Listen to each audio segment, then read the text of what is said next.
예전에 미국에서요 피아니스트이면서 복음성가 가수로 활동하던 레슬리 램키라고 하는 사람이 있습니다. 이분의 간증글을 읽고요 참 많은 감동을 받았는데 1952년 미국 뉴욕의 시립병원 정문 앞에 생후 6개월밖에 되지 않은 한 아이가 버려짐을 당한 거예요. 문제는요 날 때부터 이 갓난아기는 시각장애를 앓고 있었고 내성마비가 심각하게 왔기 때문에 지체 장애아였다는 겁니다. 병원 당국은 갑자기 이런 아이가 정문 앞에 놓여 있으니 몹시 당황했어요. 이걸 어떻게 할까 고민하다가 그 당시에 이제 병원 간호사로 은퇴했던 메이 램키라고 하는 여인에게 전화를 한 거예요. 그래서 이런 사연이 있는데 어떻게 했으면 좋겠냐, 당신이 필요하다, 빨리 좀 와줬으면 좋겠다. 당시 52세로 신앙심이 깊었던 메이 램키라고 하는 이 여인은 이 버려진 아이를 품에 안고 이렇게 얘기합니다. 제가 죽는 날까지 이 아이를 돌보아 주겠습니다. 아이야, 이제부터 내 이름은 레슬리 램키란다. 이렇게 이름을 지어주고 자기 집에 입양을 한 거예요. 그리고 이 메이 램키 부부는요 이 아이를 정말 지극정성으로 키우는 겁니다. 그런데 얼마나 안타깝냐면 우유 젖병을 밀려도 우유를 대줘도요 빨아먹을 수 있는 본능적인 능력조차도 상실한 아이입니다. 그러니 얼마나 힘들었겠어요. 이 아이를 키우면서 너무나 자신들이 무력하고 비참하다는 생각이 든 겁니다. 그럴 때마다 이 레슬리를 보면서 이 메이는요 새벽마다 하나님께 이 아이를 붙잡고 기도를 하고 또 기도한 거예요. 주님, 제가 스스로 이 레슬리를 찾아온 게, 이 아이를 찾아온 게 아니라 하나님이 이 아이를 저에게 보내주신 것 아니겠습니까? 그러면 이 아이를 하나님이 우리에게 보내주신 이유가 있을 것 아닙니까? 그 이유를 깨달을 수 있게 해주세요. 정말 이 아이를 향한 하나님의 숨겨진 이유를 찾을 수 있게 해주세요 하면서 호소 아닌 호소를 하면서 눈물로 매일같이 기도를 했다는 거지요. 그러나 레슬리는요 그 어떤 변화나 신호도 보이지 않았습니다. 그럴 때마다 이 메이는 기도하고 또 기도한 거예요. 하나님, 저는 성경에 나타나는 모든 기적의 사건을 믿습니다. 이 아이에게도 기적을 허락하여 주옵소서. 이 아이가 이 정신적인 어둠의 감옥에서 벗어나 새로운 생명으로 태어나게 해주세요 하고 또 새벽마다 기도하고 호소 아닌 눈물의 기도를 하고 그렇게 장창 수십 년의 기도를 하는 거예요. 그러다가 어느 순간 이 레슬리가요 침대에 누워있다가 엄지손가락으로 옆에 놓여있는 장난감 기타를 팅팅 줄을 튕기는 모습을 보게 됩니다. 18년 만에 처음 있었던 변화였던 거죠. 너무 기뻤어요. 음악이다. 그래, 음악이다. 하나님이 이 아이에게 음악을 줬구나. 그래서요 이 남편과 더불어 이 아이의 방을 피아노를 갖다 놓고 오디오를 갖다 놓고 라디오를 갖다 놓고 텔레비전을 갖다 놓고 하루 종일 온통 이 방 안에서 음악이 흘러 넘치게 한 겁니다. 그리고 레슬리의 손가락을 하나하나 잡고 피아노 건반을 팅팅 하나씩 쳐준 거예요. 그럼에도 불구하고 더 이상 기적은 나타나지 않았습니다. 몇 년의 시간이 흘러갔지만 마치 이 아이에게 그 기타줄을 튕긴 것이 기적의 전부인 것처럼 더 이상 아무런 진전도 있지를 않았어요. 이제는 이 부부들도요, 이 레슬리 부부들도 나이를 먹어갖고 이제는 더 이상 어떻게 이 아이를 케어해 줄 수 없는 상황까지 오게 된 겁니다. 그때 남은 방법은 기도밖에 없었어요. 하나님께 또 기도하는 거예요. 새벽마다 깨우면서 새벽을 깨우며 기도하는 겁니다. 그러던 중에 1971년 한겨울 새벽에 또다시 두 번째의 기적이 찾아왔습니다.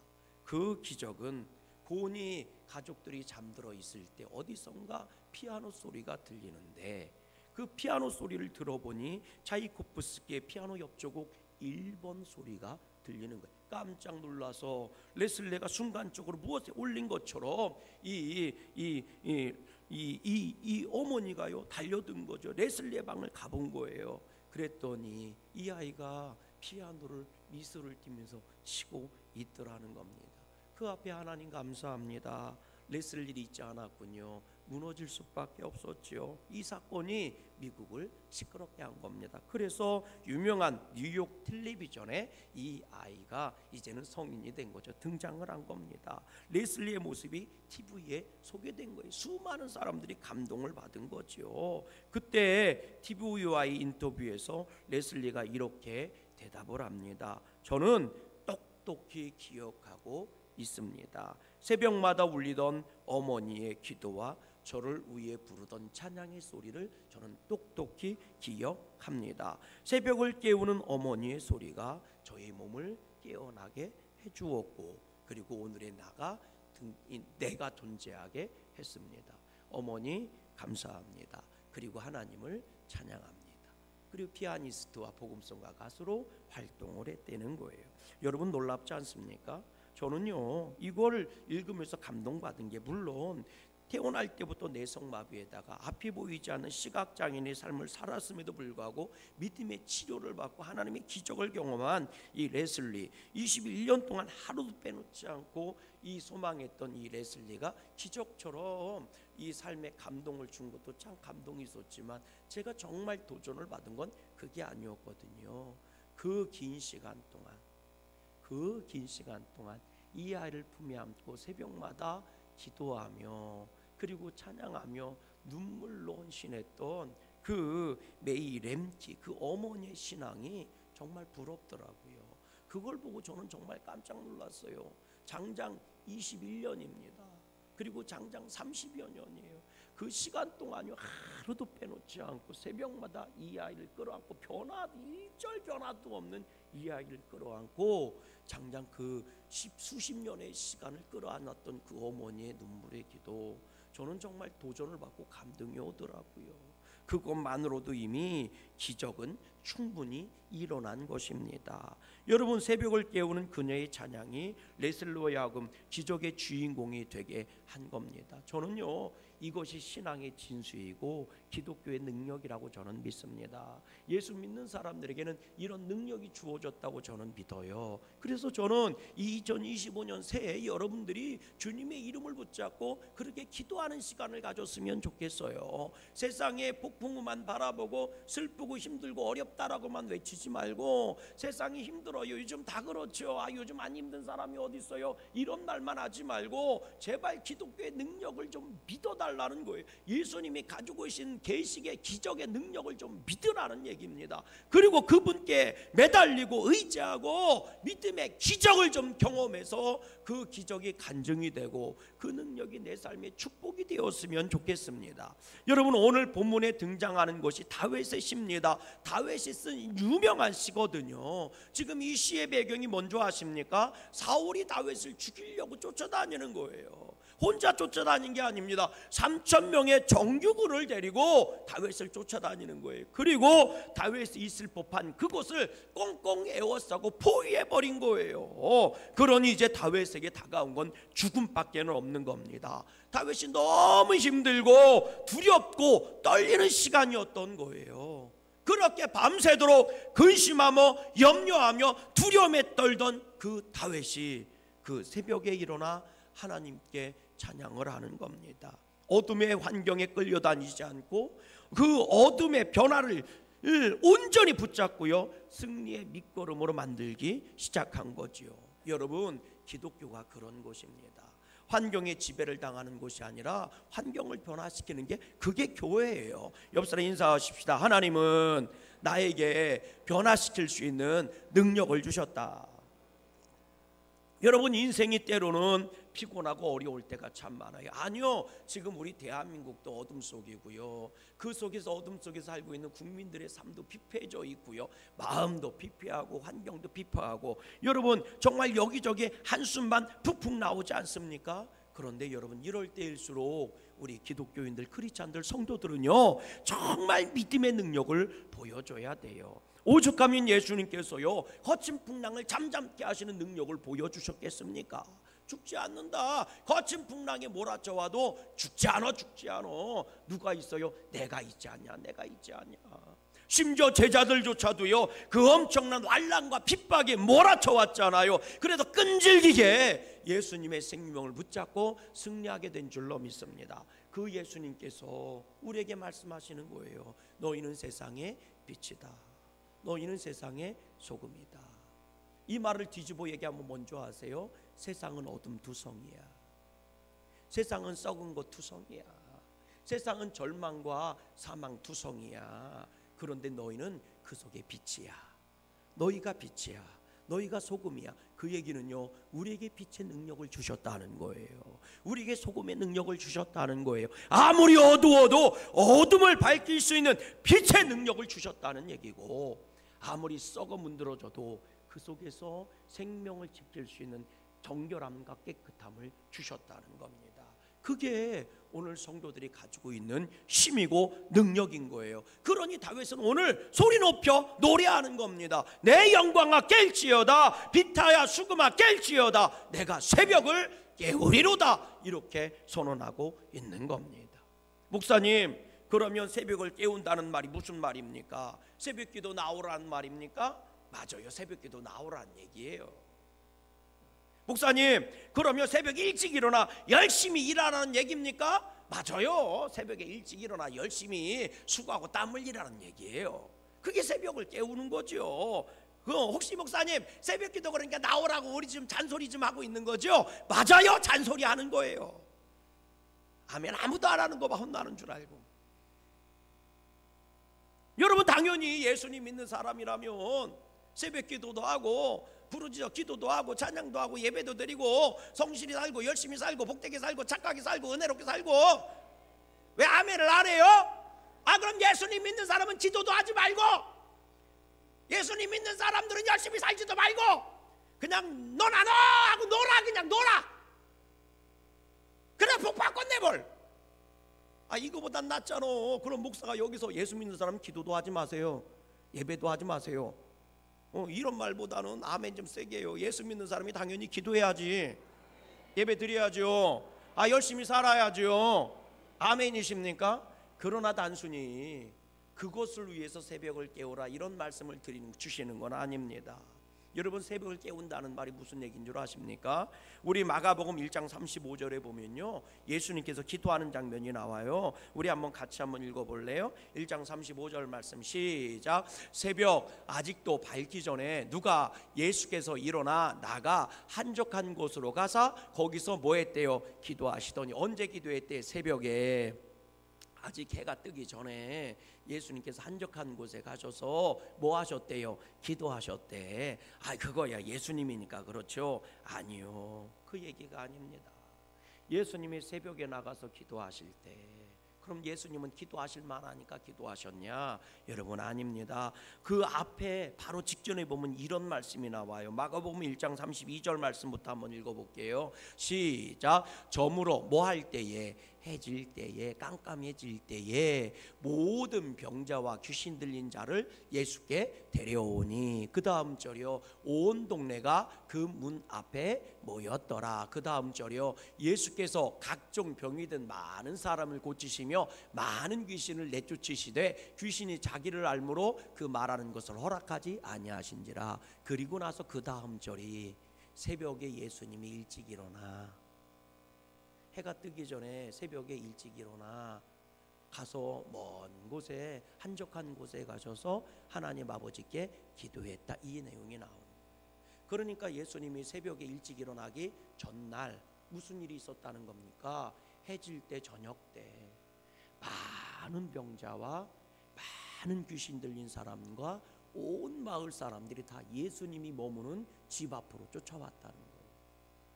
그리고 예수님은 밤새도록 그 질병을 고쳐주시고 그 귀신을 내쫓아주시고 모인 사람들에게 말씀을 전하셨다는 거예요. 그렇게 밤새도록 그러신 거예요. 그리고 나서 한숨 쪽잠을 주무셨는데 새벽이 되었다고요. 그러니까 일어나셔서 한적한 곳에 가셔서 여러분 뭐 했다고요? 기도하셨다. 여러분, 이 시간 예수님한테 새벽은 어떤 시간이겠어요? 잠자야 하는 시간이에요. 이 새벽은 어떤 시간이에요? 몹시 피곤한 시간입니다. 이 시간은 어떤 시간이에요? 굉장히 힘든 시간이에요. 예수님의 속마음에 간절한 마음 뭐였겠어요? 좀 잠 좀 잤으면 좋겠어요. 왜? 밤새도록 병자 고치고 귀신 내쫓아주고 말씀 전해주셨으니까. 육신이 얼마나 피곤했겠어요. 그걸 우리식으로 표현하면요, 피골이 상접한 겁니다. 정말 눕고 싶고 자고 싶은 거예요. 1분이라도 더 잠들어 있고 눈 감고 싶은 거예요. 그런데 그 시간에 예수님이 일어나셨다는 거예요. 그게 새벽을 깨우는 겁니다. 내 인생에 이런 문제 저런 문제 피골이 상접할 것 같은 힘들고 피곤한 시간이 왔음에도 불구하고 여전히 나는 하나님께 깨어 있어 주님의 이름을 찾고 또 찾는 것. 여러분, 하나님 안에 희망이 있고 하나님 안에 능력이 있고 하나님 안에 복이 있음을 알고 여러분 내 피곤함을 뒤로 한 거예요. 이것은 새벽을 깨운 게 아니라 내 몸을 깨운 거예요.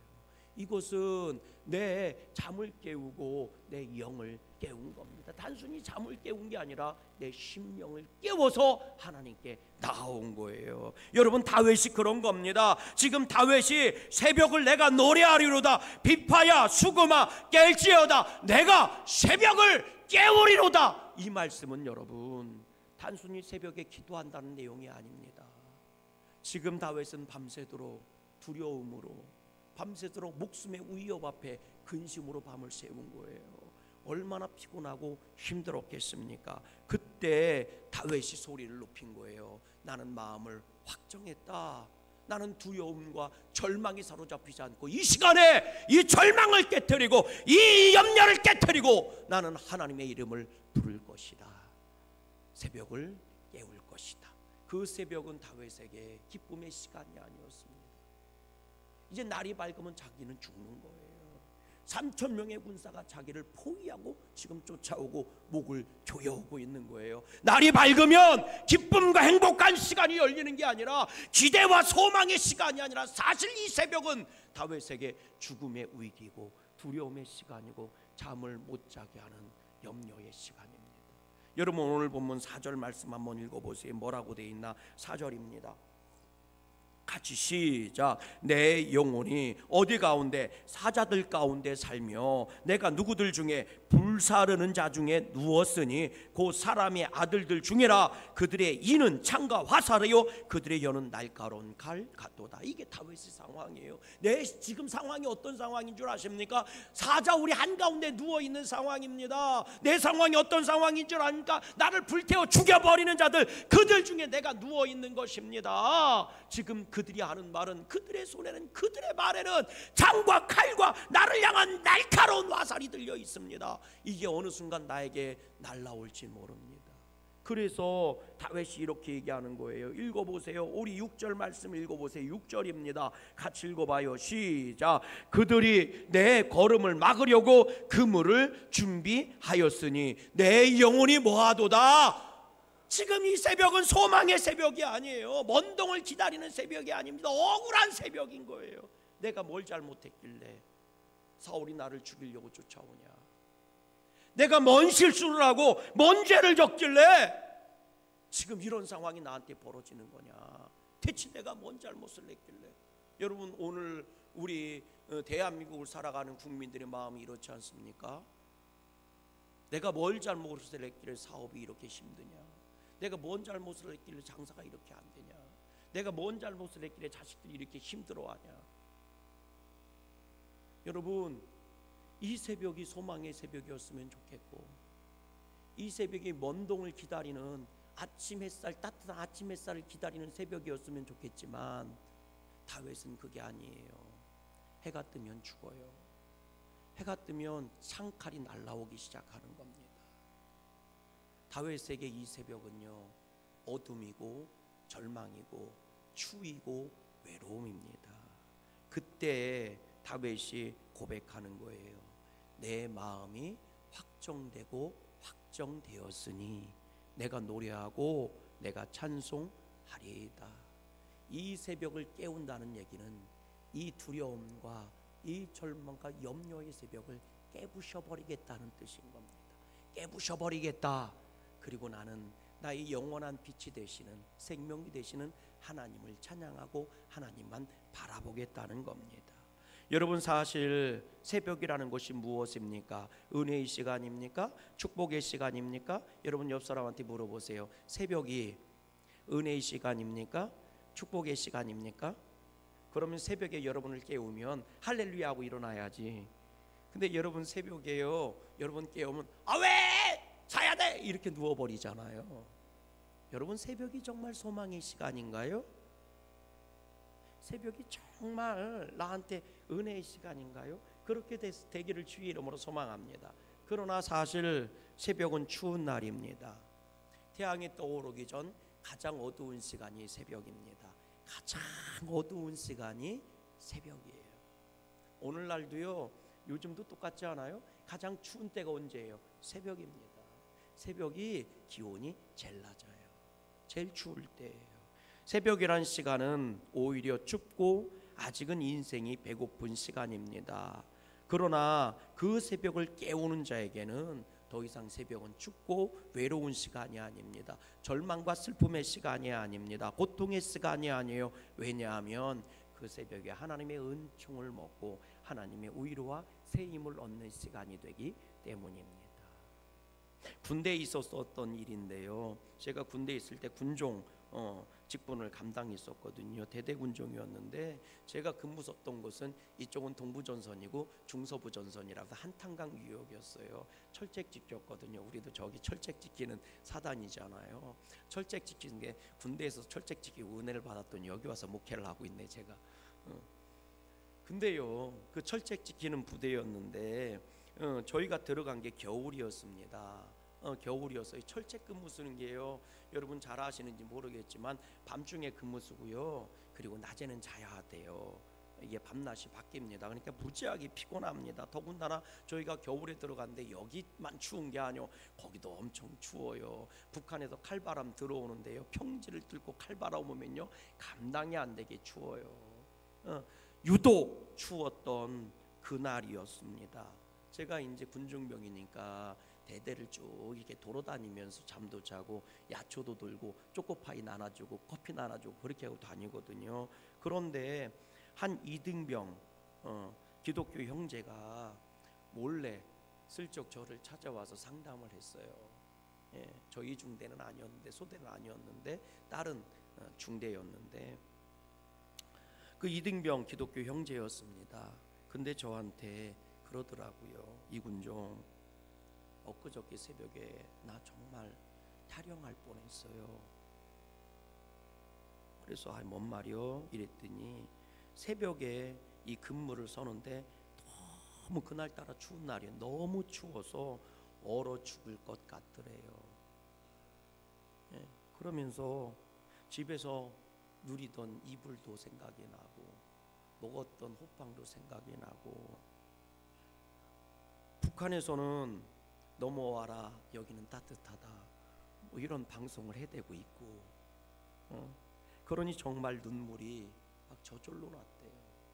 막 저절로 났는데 고참을 운다고 쫑이득하고, 만약 한 번 더 이런 일이 벌어지면 나는 탈영할 거예요,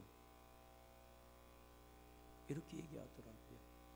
사실 저도 이 이등병 형제의 마음을 이해할 수 있었습니다. 왜냐하면 저도 그런 추위와 배고픔을 경험했으니까요. 뭐 요즘 군대가 먹을 게 없어서야 아니요. 군대는 원래 춥고 배고픈 곳입니다. 먹어도 배고프고요. 따뜻해도 추워요. 누가 그런 말 하지 않아요? 군대는 겨울만 있지 여름이 없대요. 군대는 여름에도 춥고요, 봄에도 춥고요, 가을에도 춥고 겨울에는 더 추워요. 그게 군대잖아요. 아유, 군부대 살면, 군부대 접경정 살면서 아멘도 안 하는 거 봐. 아유, 이러니 지금 군대 근무 쓰는 애들이 얼마나 불쌍해. 얼마나 불쌍해. 여러분, 그 친구가 그런 거예요. 여러분 아시는지 모르겠지만요, 훈련 나가면요, 여름이든 겨울이든 훈련 나가면 정말 밤이 무서울 정도로 추워요. 군대 갔다 오신 분들은, 남자들은 다 알아 이게 뭔 얘기인지. 진지에 들어가고요, 판초 우위라고 하는 비닐로 하나 뒤집어 쓰고요, 새벽을 맞이하려면 진짜 춥니다. 엄청 쳐요. 군화가 얼마나 시끄러운지 시러운지 몰라요. 발이. 그러면 어떻게 하는 줄 아십니까? 여자들은 몰라. 추우니까 어떻게 할 수가 없으니까요. 그러니까 그냥 바위에다가 전투화 발로 그냥 퉁퉁퉁퉁 밤새도록 찹니다. 그렇지 않으면 발가락이 너무너무 시러워요. 요즘은 안 그래요. 걱정하지 마세요. 요즘은 핫팩 다 나눠준대. 걱정하지 마세요. 그런데 여러분, 그런 추위가 올 때마다 너무너무 괴로워요. 사실은요, 그래서 저는요, 군대 간 자녀들을 위해서 기도 많이 합니다. 생각날 때마다 기도해요. 하나님, 이 아이들의 마음을 붙잡아 주시고 군대가 헛되지 않게 해주세요 하고 많이 기도합니다. 많이 기도해요. 그 이등병 형제의 고통의 시간, 그 새벽에 그 추위를 제가 왜 모르겠어요. 알죠. 그래서 두 손을 꼭 잡고 얘기해 줬어요. 나도 그랬어. 나도 그랬어요. 그러면서 얘기해 줬어요. 그런데 우리가 알아야 돼. 우리는 하나님의 군대야. 우리는 새벽을 깨우는 사람이야. 당신은 그리스도의 용사야. 우리 새벽을 노래해야 돼. 나는 그럴 때마다 나는 이렇게 노래했어. 정말 이 찬양 많이 불렀어요. 주님의 높고 위대하심을 내 영혼이 찬양하네. 주님의 높고 위대하심을